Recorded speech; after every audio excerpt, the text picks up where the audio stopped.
ish joyida nasha chekish yoki spirtli ichimlik ichish yoki bulardan kayf holatda bo'lish ishdan chetlashtirishga asos bo'ladi do'stlar.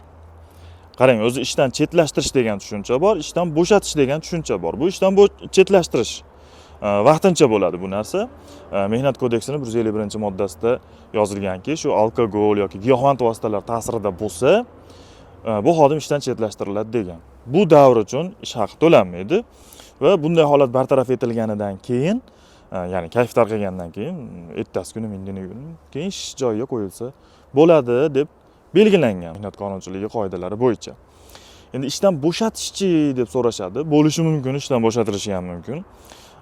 Bu mehnat kodeksining 161-moddasi 2-qism 5-bandiga asosan bir marta qo'pol ravishda buzilishi mehnat intizomini deb topilishi mumkin. Endi buning uchun avvalo xodimning mehnat shartnomasida yoki ichki tartib qoidalarida, tashkilotda yoki intizom ustavlarida belgilangan bo'lishi kerak. Mana shu holat bir marta qo'pol ravishda buzish hisoblanadi deb bo'lsa agar, bu statya bilan bo'shatish dedi, xalq tilida statya bilan bo'shatib yuboradi.